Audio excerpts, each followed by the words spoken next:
Today we have a review of an old, conversation. We try to reach out to Muslims to explain to them their religion, and for sure, this is not an easy task to do because that's somebody who's a believer. He will be stuck with it until he suddenly, like, he see really that he was very much wrong. So this is not an easy process to do. It's very hard. It takes time and it needs a lot of work. However, based on my experience, by the help of the Lord, I was really very much successful to change the mind of a lot of Muslims about their religion. And actually, Muslims themselves, they told me that we learn from you about Islam more than what we learn all our life from our family or the mosque we go to or the scholars we listen to, because those scholars, they don't really teach you or teach Muslims what Islam is about. As an example, me myself, when I was in the Islamic Law school, they never taught us any of what I'm saying to you. What they teach us is something different, and something has nothing to do with all our topics. The only benefit maybe I can find from like studying the Islamic, what it's called Islamic law, I don't see it a law, by the way, I see it as a gang law, is learning, let us say, the key, like, as if you are entering a search engine and you do not need to use the keyword, which is very important to find out your search. So studying Islamic school was not really about education as much about knowing from inside the beast what this beast really look like. But they don't teach you anything really. I mean, you have to work hard in yourself to learn and use what you can, let us say, learn from them regarding how to find books, which books to read, where the law is coming from, where is the rules coming from, how the rules is established and how Islam is established, etc. So what we will do today, we have a debate. It was done between me and two imams. Both of them are Muslim leaders. One, his name is Dr. Nabil Baikli. Now, Dr. Baikli, he is the head of the Islamic Center in the city of Tennessee and the state of Tennessee too.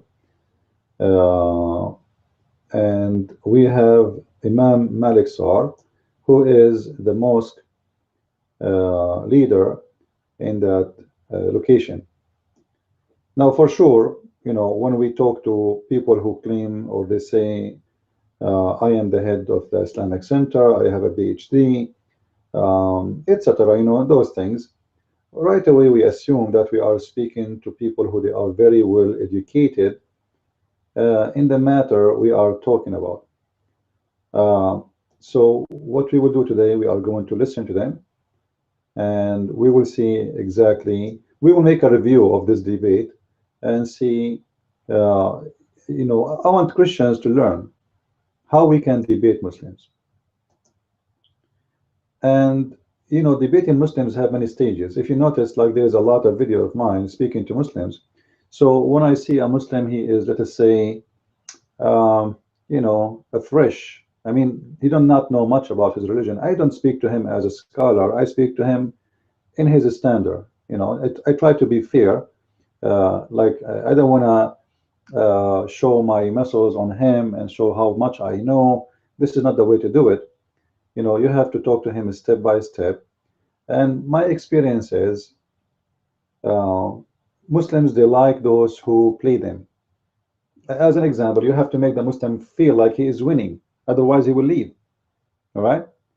So in the beginning, always when Muslims, they talk to me, I prefer to let them throw some bunches of stuff at me, like rocks, etc., and make them feel that they are making some accomplishment. Otherwise, they will leave right away. So you need always to adopt your size and I'm talking about size of knowledge, not size of body, to the size of the Muslim. If I'm speaking to a Muslim who know not much about Islam, I shrink to his size. Or if I am speaking to someone like those who claim to be scholars, still I have to shrink to their size too, because still they are very small and they are very naive in their religion. Uh, so, we need to learn how to do that, and we need to learn uh, the skills of debate. The skills of debate, it's not about just uh, few words, or let's say some knowledge about Islam or about the Bible, and then you go, even if you have a PhD in the Bible as an example, that is not really enough for you to be a debater. A debater is someone, he can really like he have to have like special let us say gifts. Someone, he think very fast, smart, sharp. He can connect information extremely fast together. He can use the the statements of others for his benefit, which means if I am debating a Muslim scholar, I can use his statements to destroy his argument. This is not an easy task to do. This is really, let us say, this is a kind of hard mission to do, actually. It's not easy at all.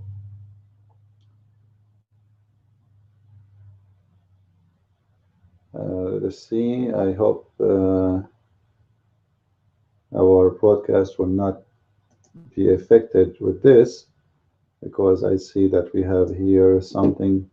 Let us share the screen with you and see how it's going to be. Oops. Let us do that.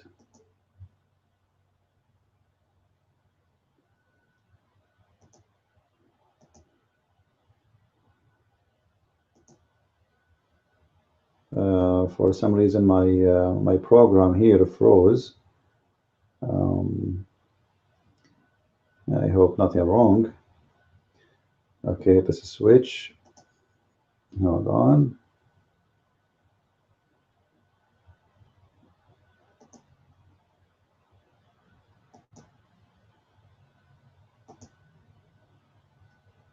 All right, we will go directly to the screen. This is Dr. Nabil Baikli.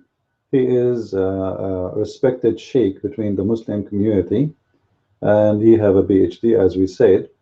He know really supposedly how to defend Islam. But you will notice that Dr. Nabil Baikli and the Imam of the mosque with him, both of them, they were not able to do anything good for Islam in the debate with me. And this is why actually at the end of the debate, we offered them to have another debate next week. And they said, we do not know if the Islamic society will allow us, community will allow us to go for such a debate. All right. So they were not sure really if they can do such a thing, because they noticed the debate was extremely bad for Islam, wasn't really a good accomplishment. So those people, what happened actually, the reason for them they debated me, if they know the debate is going to be with me, there is no way they will show up, for a very simple reason. They will know that they will lose big deal. But they've been taught that you are going to debate as a Christian scholar about Islam. Christian scholar, he is going to debate you about Islam, and therefore, like, okay, what a Christian scholar can do. I mean, like, think about it. Let us say I'm a Muslim. I'm going to debate someone. He is, a scholar in the religion, whatever that religion is. The maximum he can do, he will explain to us his religion. He will talk to us about his belief, but there is no way he's going to go deep to our belief. So what happened here, as usual, they come to debate someone they thought he knows about his belief. They were surprised that they know they got someone he you know, he know more than them about their belief. So the debate is long, so I'm playing today a part of it. It's about how Muhammad, he discovered himself to be a prophet of God. And we will see here the logic of Muslims and how Muslims they answer us and how we should answer the Muslims regarding this. So let us say this is a class for us to teach you how to deal with Muslims argument. And now those are scholars, those are not a bunch of Muslims in the grocery store, all right? So this is the best of the best of the Muslims. Supposedly those are the one who stand in the stage and thousands of Muslims saying Allahu Akbar and listen to them and obey what they say. So let us see how strong the Muslims when they debate us. Let us hear. Actually, he himself was scared and he didn't know what he was seeing. When he ran to his house, and Khadija, his wife, Khadija al-Kubra radiallahu anha, was known for her hilm, for her wisdom, and for her knowledge, and for her education. So the Prophet ﷺ, coming home, trembled and scared. He was telling his wife, Zammiluni, Zammiluni, which means hide me, because he was very scared of what he had seen. He never seen an angel before. And Archangel Gabriel alayhi salam had told him, I am Gabriel, I am the angel of Allah, and I am telling you that you are going to be the message, you're going to be the messenger for this ummah, for the nation of Prophet Muhammad. And so I hope the sound is clear. Is his voice clear, guys? Please inform me, because this is a recording. I have no control of it. We were talking about how Muhammad became a prophet.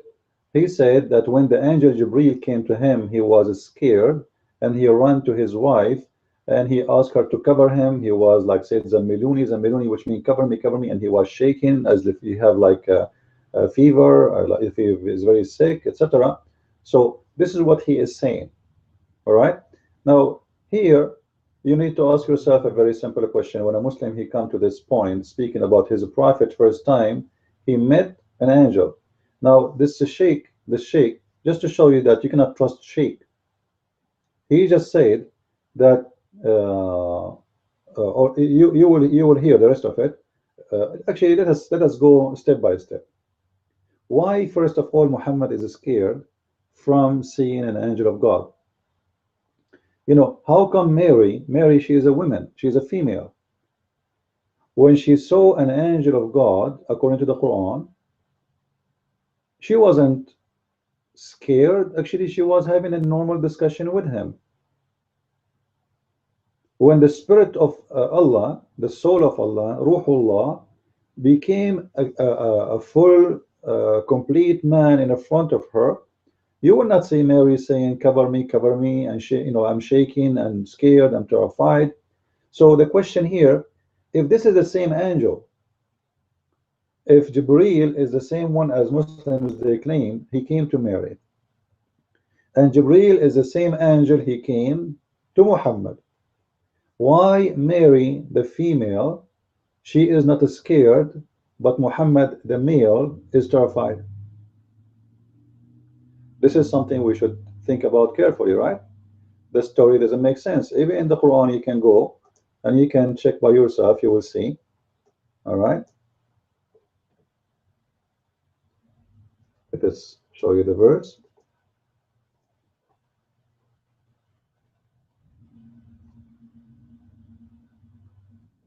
In Arabic. No, sometimes the search engine is not good.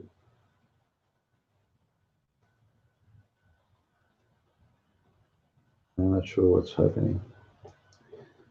All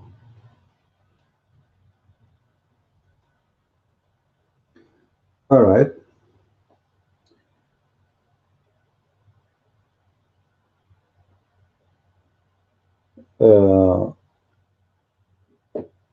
If you read chapter 19, all of it, this is about the chapter of Maryam. Here you will see the story of Maryam, how the Spirit of Allah came to her And Maryam, she was not scared. You know, we sent to her our spirit, and there appeared to her as a well-made man, which means perfect man, as you see with me here. So this spirit appeared to Mary as a man. All right, and it's a very well, which means it's nothing missing in this man, you know. And here we need to ask ourselves about non-human coming in the shape of a human in Islam, because remember, Muslims, they reject that Jesus is God coming in a human shape. But here you will see that this is the spirit of Allah. This is not let's say even, it doesn't say even an angel. The Muslim, they claim it is an angel. But if you think about it, there is nowhere it says that this is an angel. You know, it says that this is the spirit of Allah. Our spirit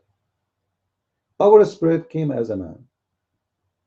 Now imagine this scene. A spirit of God came to Mary as a man, and the man came into Mary alone, and he said to her, "I'm a messenger from your God," according to Muslims. And he speak to her, and Mary is not scared. And Mary, she answered back, and she having discussion with this person with no fear. And that cannot be explained.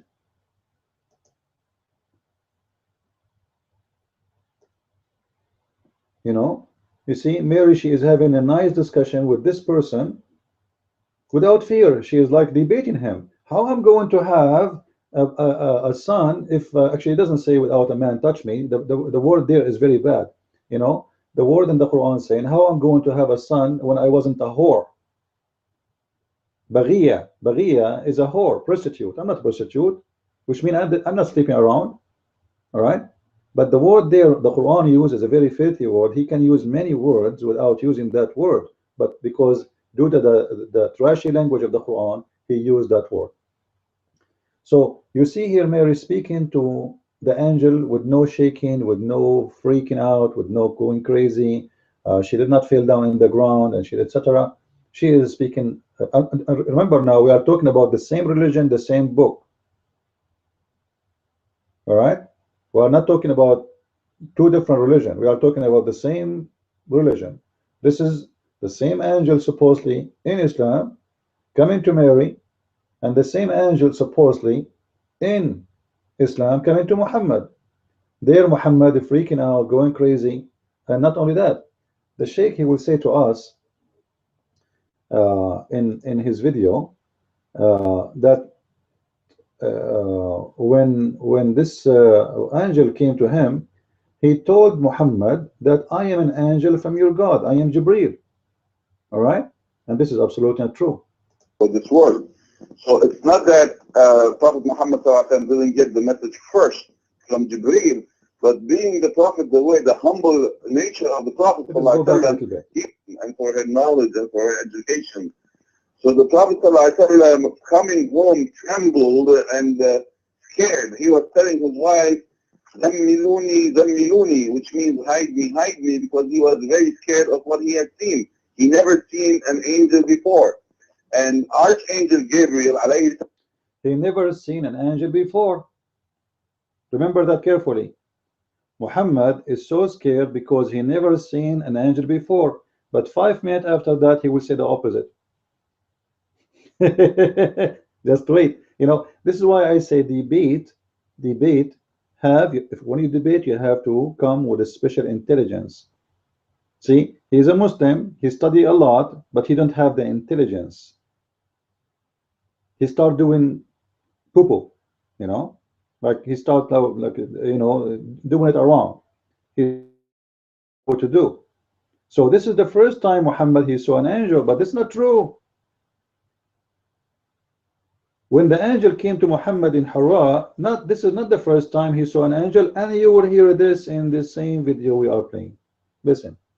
had told him, I am Gabriel, I am the angel of Allah, and I am telling you that you are going to be the message, you're going to be the messenger for this ummah, for the nation of. So he's claiming that when the angel Jibreel, he came to him, he said to him, I am Jibreel, I am. That's false. And he will confirm that himself too in the same video. You believe it? This is how naive those who claim to be scholars. You see, there's two kinds of Muslims. There's Muslims who have knowledge. When they answer, they destroy Islam. And there's Muslims who have no knowledge. When they answer, they give no answer, like Shabir Ali. Shabir Ali, he have no knowledge of Islam. This guy, he's the last one to answer anything about Islam. This is why Shabir Ali, he never answer you if you ask him about Islam. What he will do, Shabir Ali, each time he go to a debate, he will bring with him 10 books, and he will say, this atheist, he said this is about the Bible. A scholar in the Bible, he says that, but he will not answer you. This is why I don't like that debate format they do. When they do debate with those people, you have to corner them. When you give a speech for 5 or 10 minutes for one person and then the other person, there's no debate. Debate, it have to be crossfire where people, they corner each other. So here, this guy, he claimed that when the angel came to Muhammad, he told him that I am Jibreel. And this is not true, and we will prove it. Prophet Muhammad and for this world. So it's not that Prophet Muhammad didn't get the message first from Jibreel, but being the Prophet, the humble nature of the Prophet, he was saying himself, he was saying that I don't know if I am seeing any, I'm hearing voices and I'm seeing things. So he himself wasn't really sure. A second ago, he just said, the angel told him, I am the angel of Allah. Now he's saying the Prophet was not sure. You see? You see the fiction? How he told him I am an angel, as you said a minute ago, and now you are saying to me the Prophet, he was not sure. He's hearing voices. I thought this is the first time he see the angel. Now you are saying before that he's hearing voices too. And what do you mean he hear voices? Seriously, guys, when somebody says to us, the Prophet, he used to hear voices, what does that mean? Is that a description of mental illness? He hear voices. Explain to me, what do you mean a prophet of God, he hear voices, which mean words he do not understand and they say nothing. Voices. When you say voices, it means something wrong.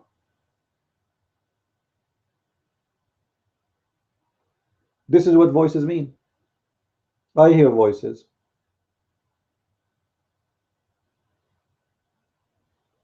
When you hear voices, it means you are mentally ill and you have a problem. So when he came to Khadija radiallahu anha, Khadija, having knowledge of the people of Ahlul Kitab and other nations, which means the Jews and the Christians, and Al-Hanif, al-Din al-Hanif, which means the religion of Ibrahim alayhi salatu, then she knew an angel is not going to be present at the time when a man is going to have a privacy with his wife. What? So when she told him, sit on my right side, that's okay, the angel can be there. When she told him, sit on the left side, then that's okay, the angel can be there. But just to explain to you what he's talking about, I told him in the video before, this is a series of videos in the debate. I told him, you're a prophet. The way he discovered that this is an angel of God or not, it was the legs of his wife. His wife, she asked him to sit in the top of the right leg and the left leg, and each time she asked him, do you see him? Still he say yes. And then she asked him to sit in a sexual position. Then the angel, he left. And this is how the only proof for Muhammad that he was a prophet of God. So now he's explained to us what happened exactly regarding this story. So let us play it a little bit again.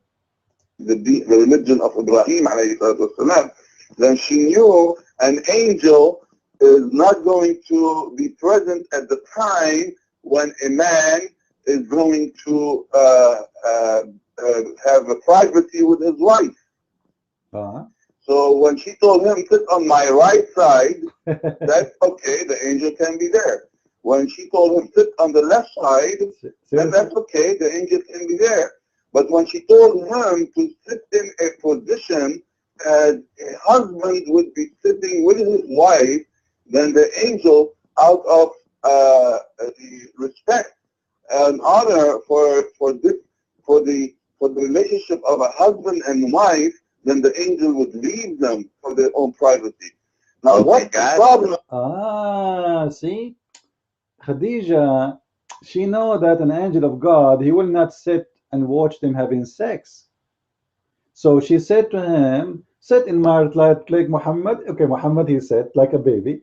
And she said to him, do you see this angel in the corner of the room? Because only Muhammad can see him, right? But remember, just 2 minutes ago, he said in Hurra, it was the first time Muhammad he see the angel. Do you remember? If we go just 2 minutes, you know, this video is short here. This is a 10-minute video. We did not play, we played 2 minutes and 22 seconds. He just said that why Muhammad he was scared, because this is the first time he saw the angel. This is what he said. But now we discover that this is not the first time. Muhammad, before that, he see the angel in his bedroom.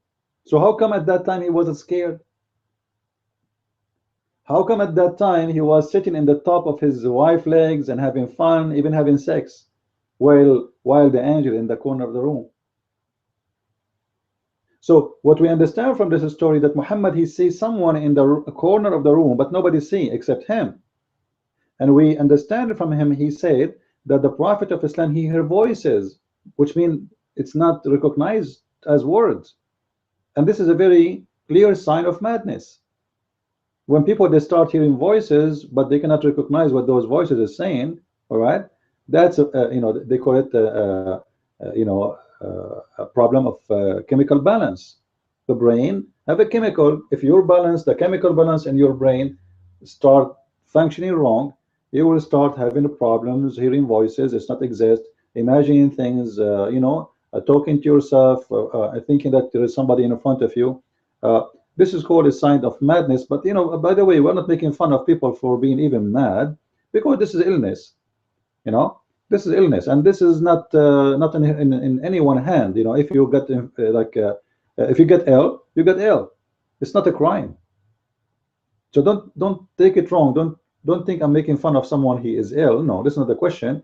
We are here examining if Muhammad can be a prophet of God based on this. He hear voices, and he sees someone in the corner. They talk to him, but he don't understand what they are saying. So, and then in order to know if this is an angel or not, he asked his wife for help. And then his wife, what she did, she asked him to change location, sitting in the top of her right leg, left leg, and then in the sexual position. Listen again. Left side, then that's okay. So an angel is not going to be present at the time when a man is going to have a privacy with his wife. Why? So when she told him, sit on my right side, that's okay, the angel can be there. When she told him, sit on the left side, then that's okay, the angel can be there.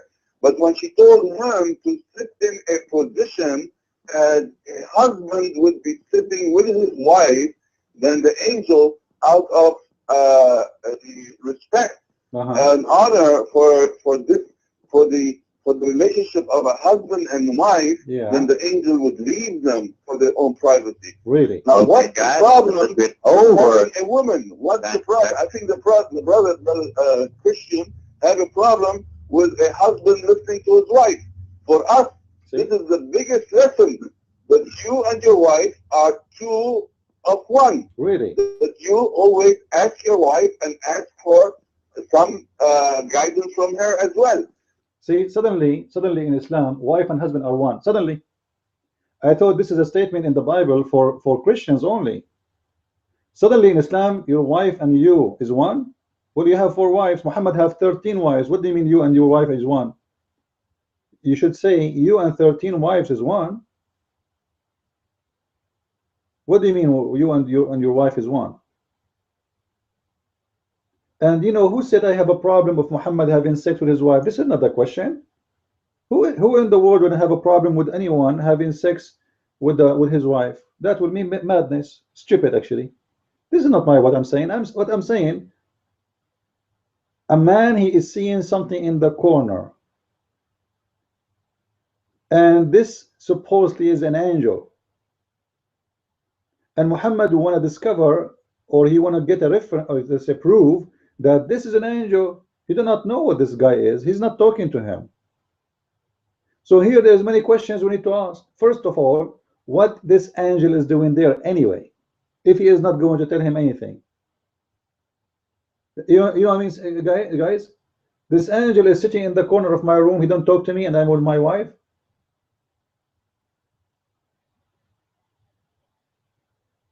And the angel, he did not leave when I sit in the top of the right leg of my wife. Why he's watching that? This is a private room. This is not a living room. This is a bedroom. This is a room where people either they get naked, they sleep, or if he is married, maybe he have sex. So what the angel is doing there? What about you go him and see him when he's in out in different place alone? Why he is in the room when the wife is there? Suddenly they want to make the angel that he is the guy who is very nice. He will not sit and watch you. That's weird. And that's the way all the fallacies about Islam, that they treat the wife as a second class. Okay, time's up. Thank you for your question. Okay, good. A little bit over 90 seconds there. Christian friend, you go ahead. Okay, go ahead. Okay, thank you. Well, thank you. He said, and as we understand from what he said, that when the prophet he have a sexual position with his wife, the angel he decide to leave. Now, then, how Khadija, she learned that angels don't stay if there is sex in the room. Like, me, myself, I am an adult man. I never heard that angels will leave me. So what if I am having sex with my wife? He's an angel. He will not get excited. He will not get, forgive me for the word, horny. He will not get, he's an angel, And according to Islam, angels always is found in you. Wherever you go, there's two angels, one in the left and one in the right. So even when you have sex, they are with you. Even Muhammad, he said, before you have intercourse with your wife, you have to say the word Bismillah, and seek refuge of Allah before you have intercourse with your wife. So Allah will protect you. How will He protect you? Because the angels will keep the Satan away from you. So angels even with you, according to your prophet, even when you have sex. So there is no reason for the angel to get out. This is number one. Number two, you said that the angel told him, I am Jibreel. I want you to show me that. This is Sahih al-Bukhari. I will post it. I want you to open the link, please. Hadith number 4626. Kitab al-Tafsir. There is nowhere when Muhammad, he saw the angel first time, that the angel, he said to him, you know what, I am Jibreel. Actually, Jibreel, he did not mention his name at all. He started right away. He came to Muhammad. He said to him, read. And you will see something there too, very weird in this story. He started squeezing him. Now, if I asked you what the squeezing had to do with an angel speaking to his prophet, I don't know what I do not know what you will say to me. But still, I want you to read again, please, the hadith. I posted. I hope, because I cannot go and log on in the chat. Somebody else is posting the hadith for me.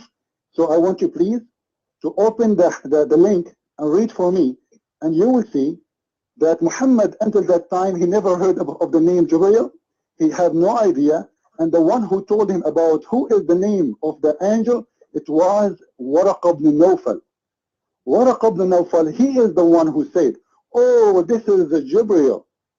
So what you said to me, with my respect to you, is absolutely not true. Secondly, what we see in here, that the family of his wife, they are the one who is deciding that, okay, you know what, you are a prophet, and this is an angel. And even they gave him the name. Now, how Waraq ibn Nawfal, he knew he is a prophet? He was inspired. How many prophets in Islam? It's supposed it's only one, and the one is Muhammad. So what do you like to say to me, sir? Mic is yours.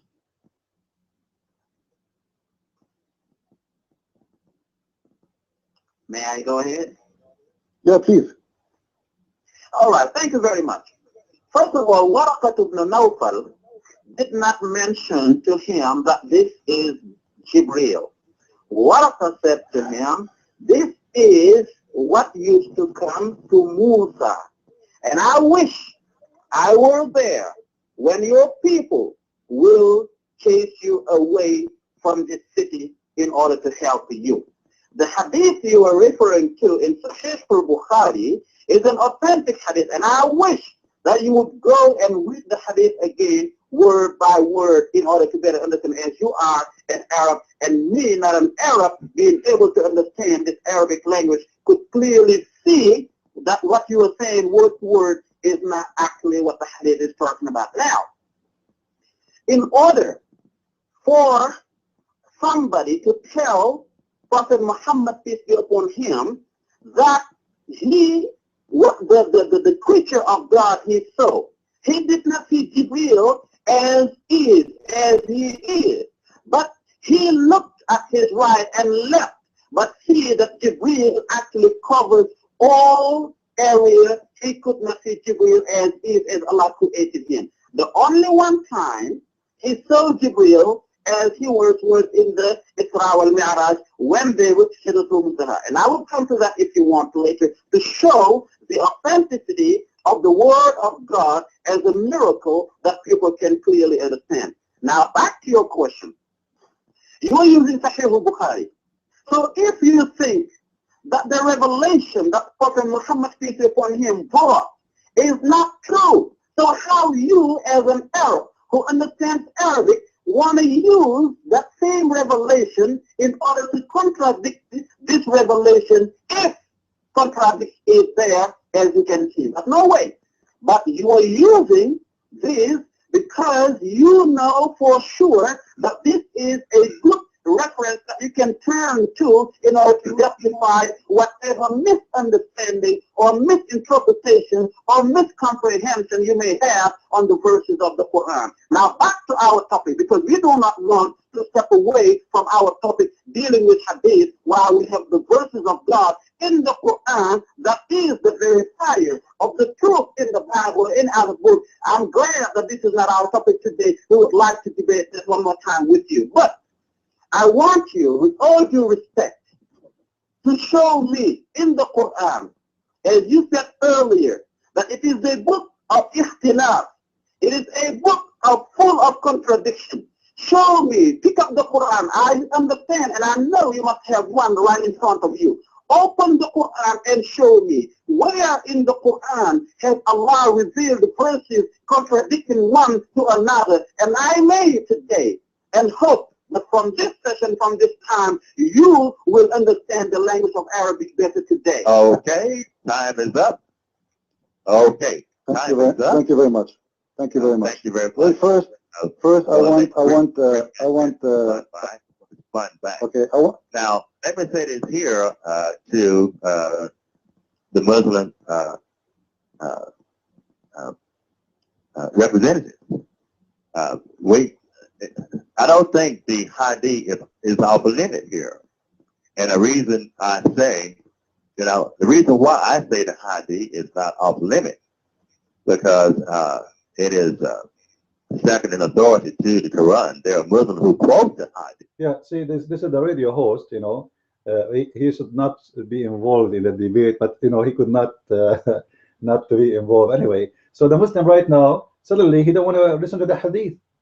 Suddenly he want to get away. Let us go to the Quran. Why you are quoting hadith for us? Why you are talking about hadith? Let us go back to the Quran, because those hadith, obviously they are going to make Muhammad look bad, and they will make Islam look very stupid. So let us go back to the Quran. And now he's saying, well, show me from the Quran something. Show me a contradiction. He wants to change the topic. He wants to change the conversation. He wants to switch, because this is not going good. So let us forget about the hadith and let us go to the Quran. But it doesn't matter. You go to the Quran, you go to the Hadith, I'm going to beat you. You know that. And look what he said to us. That this is all is, the angel, he told Muhammad that I am Jibreel. He told him I am Jibreel. Where? Where? I want to see it. He just said to us, go to the Quran. I challenged the Muslim to show me one verse in the Quran. Jibreel, he said to him when he came. Actually, the whole story of Jibreel coming to him in the cave is not there. If we go to the Quran, chapter 96,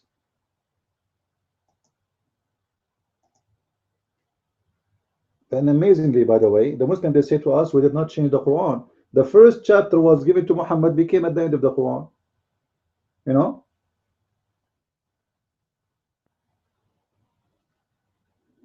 I'm not sure what's wrong with this search engine. All right.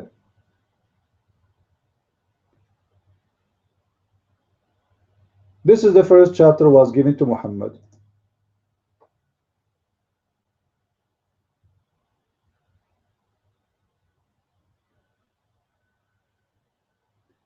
And look how the Muslim translation, because they are living a confusion of religion, how much they are confused. They do not know what to say about this verse. Look, from the beginning. This is the translation of Muslim, not mine. Proclaim or read. What do you mean proclaim or read? What do you mean, seriously? Proclaim or read? Either you say proclaim or you say read. So why you are saying proclaim or read? Simply because they are not sure. They do not know what to say. You know? Proclaim or read. Is proclaim is the same as read? No. Is read the same as proclaim? No. So what do you mean proclaim or read? The reason they come with this translation, because simply if they say proclaim, is going to destroy Islam. If they say read, is going to destroy Islam too. And if they say both, is going to destroy Islam.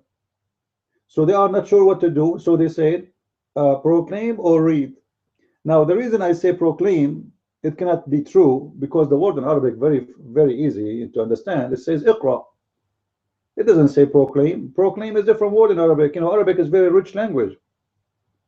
And is this, you know, the Arabic language, by the way, have nothing to do with Islam. The Muslim, they say to you, Arabic is fantastic, but what does Islam have to do with it? Actually, the Quran is not fantastic. Arabic, yes, is a great religion, and the top 5 writers in the history of Arabia, the top of the top.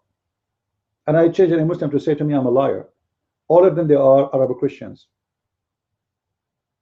Which is, by the way, not from An-Nasara. Those are people who speak Arabic, but they are not living there, you know, most of them, or even those, some of them, maybe they can be Nasara, but the Nasara is not the Christians. And everybody around Muhammad was from the Nasara. Muhammad, he never met Christian people, he met Nasara, which is a Christian cult. However, the top of those people, who they are, according to Muslims, they call them Nasara. They call them Nasara. Even those top 5, the Muslims, they call them Nasara. But obviously the Muslims, they call everybody Nasara. You, me, and you Nasara. This is why things is mixed up. However, if the angel saying to Muhammad proclaim, so why Muhammad, he would say to him, I cannot proclaim? That would be funny. Muhammad at the age of 40 years, he's not a kid. Somebody says to you, he just said to you one word. He just said to you, Iqra. You say to him, I cannot say it. And you say it when you answer him, you just say it. You just said that word. Like imagine I come to your room and I say to you, say bamboo. And then you answer me, you say, I cannot say bamboo. That's stupid. You already said that. So the word proclaim, it cannot be true. It is nothing but a fabrication. The only option is read. He said to him, read. All right. Now, this word is going to destroy Islam. Why? Because the angel did not give him anything to read. He is using the wrong word, the wrong term to speak to him. You know, read is something you use when somebody, you give him a paper, a book to read. But according to the story, Muhammad, he received no book. He received no everything by voice. He did not receive any papers. So what do you mean read? Wrong word.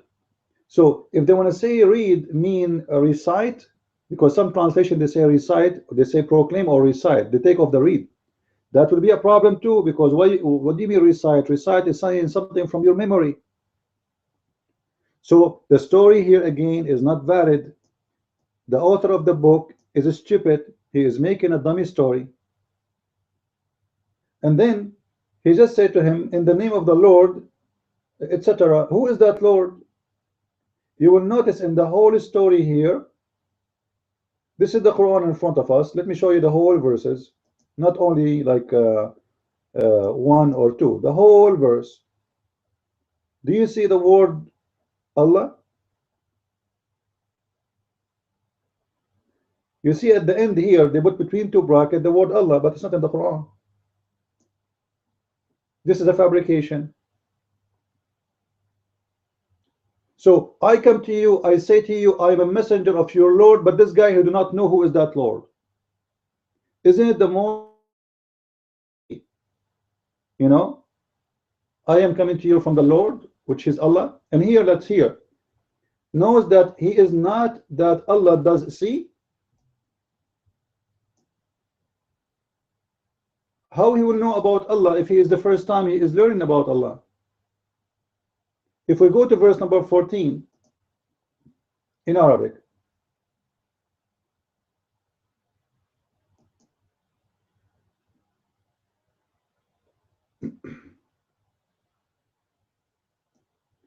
don't you know that Allah he read or he see?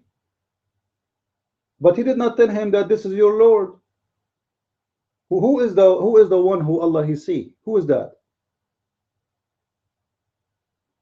Do you see? Do you see? Do you see? Huh? But he didn't say to him, what the name of your Lord? What is the name of his Lord? Don't you know that Allah he see? Who is Allah? This is a pagan man who do not know who is Allah, and then you say to him, don't you know Allah he sees? Who Allah? Tell him Allah is your God. He did not say that to him.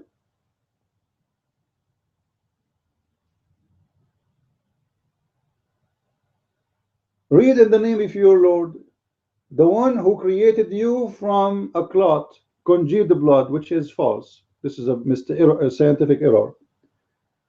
Read in the name of your Lord again, the one who taught by pen. So this must be reading by pen.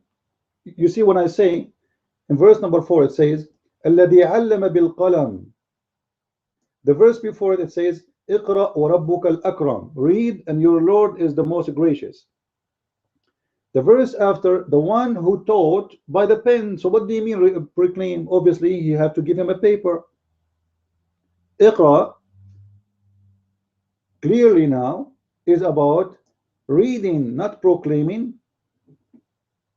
Why? Because simply he is asking, he's telling him that your Lord is the one who taught people by the pen.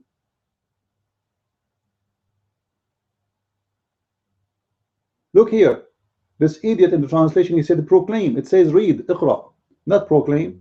He repeat the same mistake. How come here you were not sure it's proclaim? I mean, in verse number 1. Then in verse 2, here you say it is maybe proclaim or read. In verse number 2, it became proclaim for sure. What happened? And how it can be proclaimed if the verse after saying he taught by the pen? He taught by the pen, which means by reading or writing, not by proclaiming.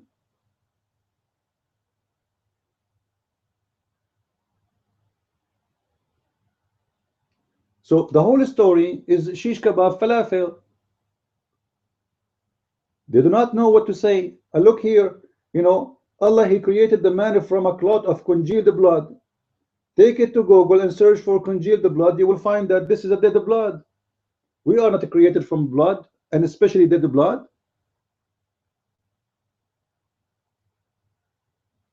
This is nothing but a stupid mistake, error in science. So the prophet, first time he saw an angel, the angel he squeezed him. The prophet he go back to his wife. The wife she take him to her cousin. Why the wife she take him to her cousin? Actually, there's a story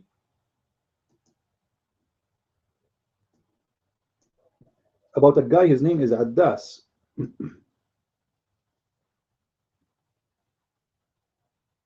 Well, it's not showing.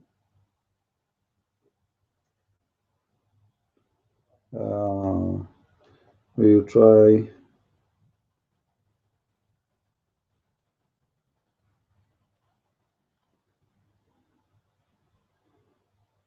Because then I tried it a different way. Let's see. Where Khadija, actually this can be found in the book of Asir al-Halabiyya, and even I believe in Sirat ibn Hisham, where Khadija, she came to this man and she asked him,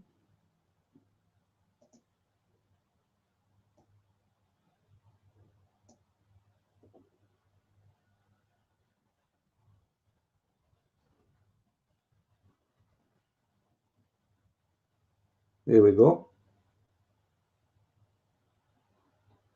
All right, this is the book of Sirat ibn Hisham, Asir al-Nabawiyya, very famous book. All right, speaking about the story of Addas.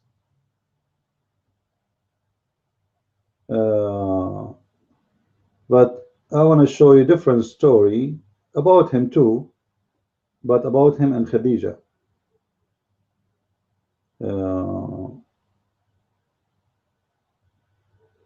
Here we go.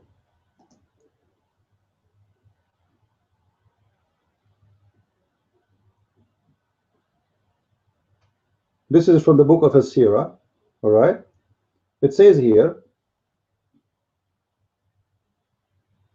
that Khadija, she went to a guy. His name is Addas Ghulamu Utbah, which means he is the slave of Utbah, the son of Rabi'a, and he was Nasrani. Let me mark it for you. This is the name of the guy, and he was Nasrani, and he was from the city of Nainawa, min Ahli Nainawa. Nainawa is the city of Nineveh for the Assyrian, all right, which means he is an Assyrian captured as a slave, all right, and took him to all the way to the Arabian Peninsula. She came to him. Who is the one who came to him? Khadija. فقالت أذكرك الله إلا ما أخبرتني هل عندك علم من جبريل. Please, for the sake of Allah, you should tell me about anything you know about about Jibreel. Do you know anything about Jibreel? Why Khadija, she is going to this guy to ask him about Jibreel? What about she asked the Prophet? Why this guy, he know Jibreel, but Muhammad do not know him? And look what Addas he said. Addas he said, Quddus, Quddus. Quddus mean holy, holy. What Jibreel have to do with what do you mean Quddus, Quddus? Quddus, we as a Christian, when we use the word Quddus, we use it with the nature of God, the holiness of God. No problem. So he said Quddus, Quddus. Okay, why you say Quddus, Quddus? She said to him, I said, please tell me about him. قالت أخبرني بعلمك فيه. Tell me, what do you know about him? So he said, إنه أمين الله بينه وبين النبيين. Well, this is what the Quran says. Muhammad, he took this sentence, he put it in the Quran. He is the secret keeper of Allah. Amin. Aminullah بينه وبين النبيين. He is the one, the secretary of Allah between him and the prophethood. And he is وهو صاحب موسى وعيسى عليهم السلام. and he is the friend or the companion of Moses, and he is the companion of Isa. And then she said, and then after that she went to Waraqa. So obviously the one who come with the story of Jibreel is Khadija. Muhammad, he did not know about it. Khadija, she is going around asking people about this guy who his name is Jibreel, and trying to find who is the Jibreel, and coming to guy, his name is Addas, and Addas taught her, you know what, this Addas is not this guy is not normal one. He is Quddus, he is holy, and he is the secretary of Allah between him and his messengers. And this is how the story started. Muhammad do not know, he have no idea. She is the one who come to him with the name, and she is the one who told him that, you know what, this is Jibreel, there's a guy, his name is Jibreel. She learned about him and she will know.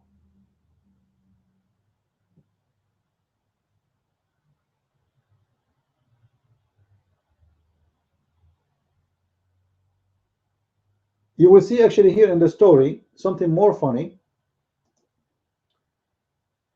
I wish you guys you speak Arabic because it's more fun.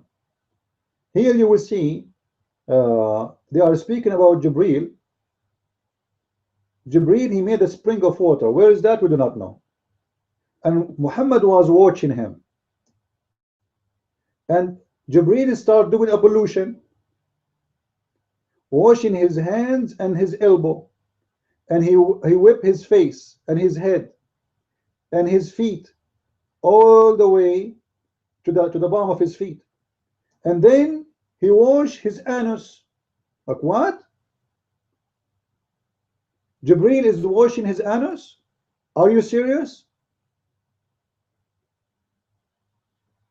And then it says, فَفَعَلَ النَّبِيُّ كَمَا رَأَى جِبْرِيلَ يَفْعَلُ. The prophet, he started doing what Jibreel was doing.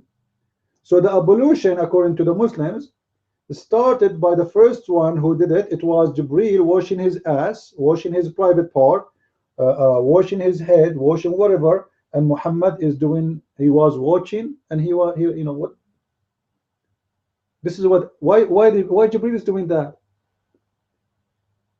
Just a few lines ago you said he is Quddus, which means he's holy. Why a holy he is doing this? What do you mean? Washing his ass, washing his private part, and Muhammad is watching? I thought it's haram. Is it allowed in Islam for a man to watch a man private part? Oh, it's okay for Muhammad, he can watch whatever he wants. It's a show time.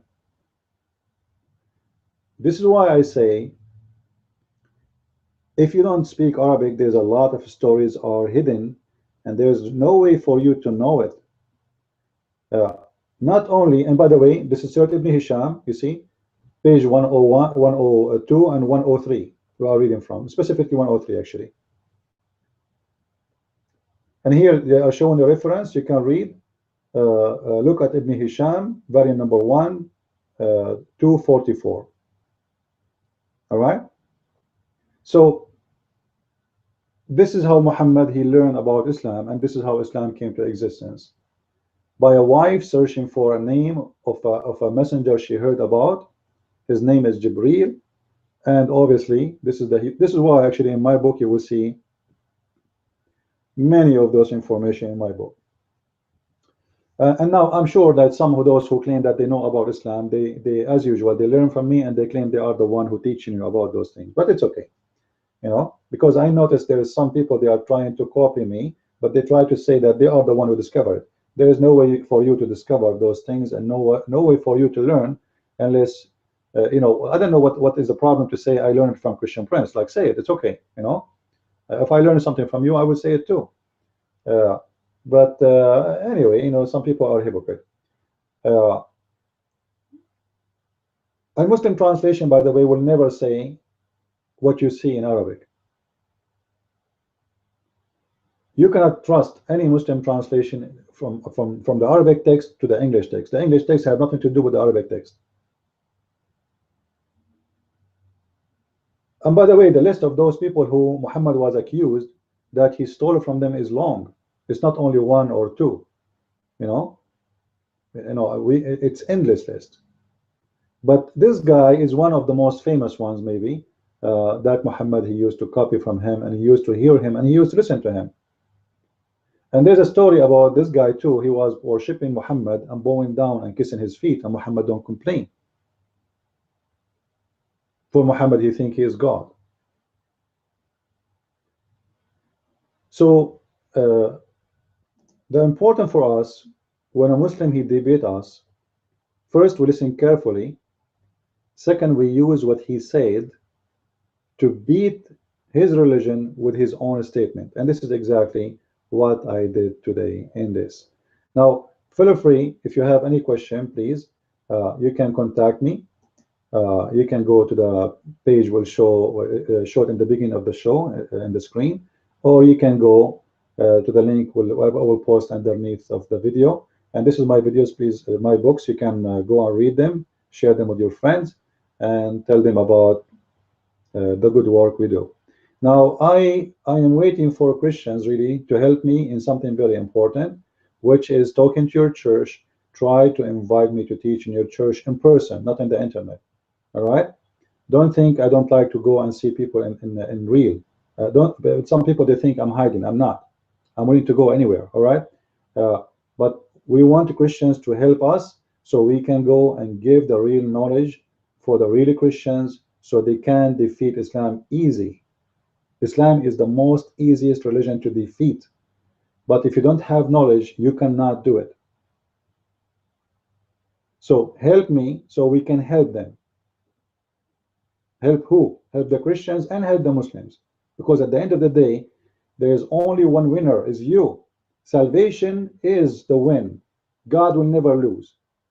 You go to heaven, you go to hell, God will not go to hell. Salvation is the win. And if we make Muslims see the truth, they are winners and we are winners too. We don't want the Muslims to lose. This is not our intention. We don't want Muslims to go to hell.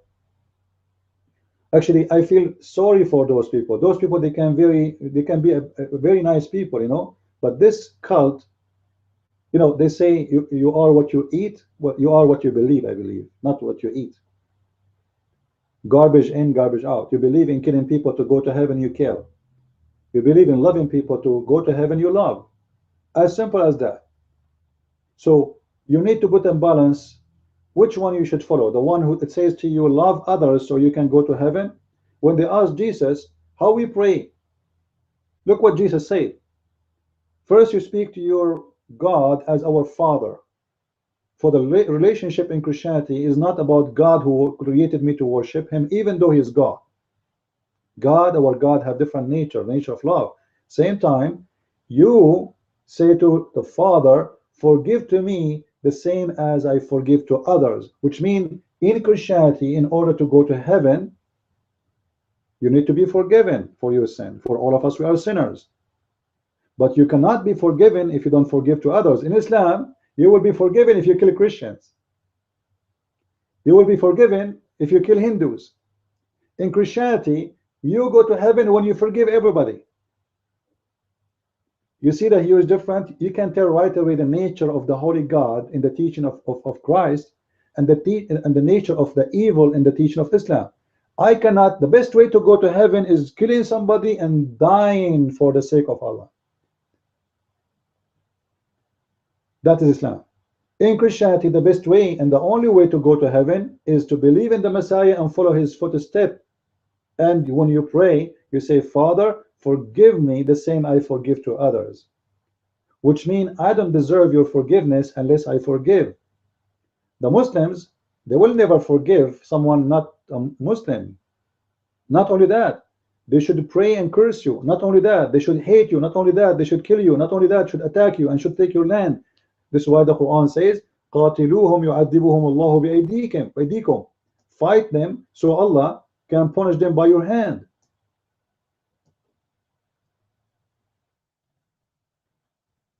So Allah have a duty for the Muslims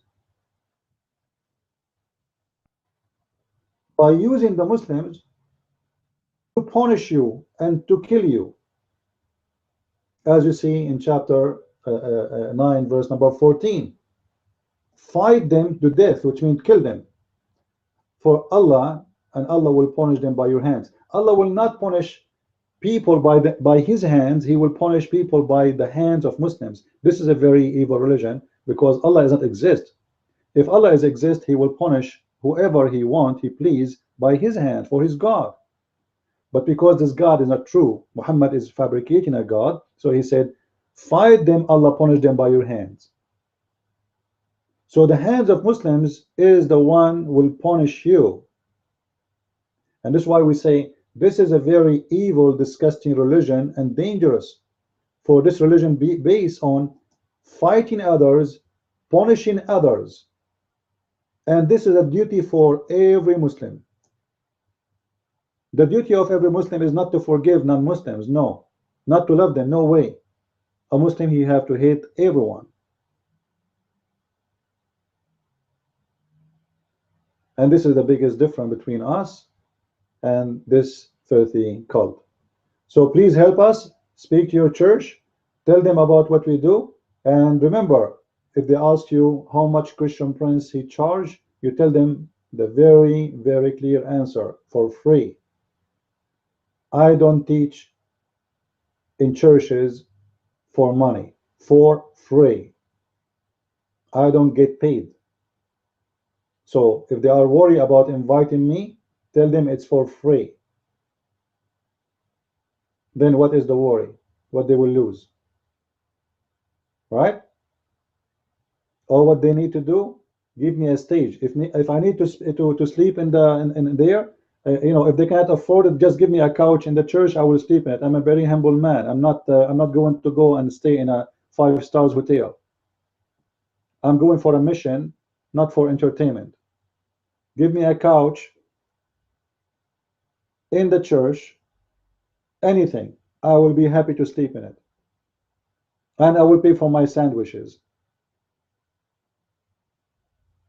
So you will charge, you know, you will be charged nothing. It's going to cost you nothing, and you will win a lot of knowledge. We can do seminars for youth. We can do seminars for adult. We can do all kind of seminars. We can do seminars for women about specific topic for women, because Muslims, they target women, try to deceive them, saying to them Islam protect women's rights. So we can show them that this is all a false propaganda. Let us see if you guys are serious in supporting what we do. With this, I say thank you very much. Christ is Lord. Islam is false.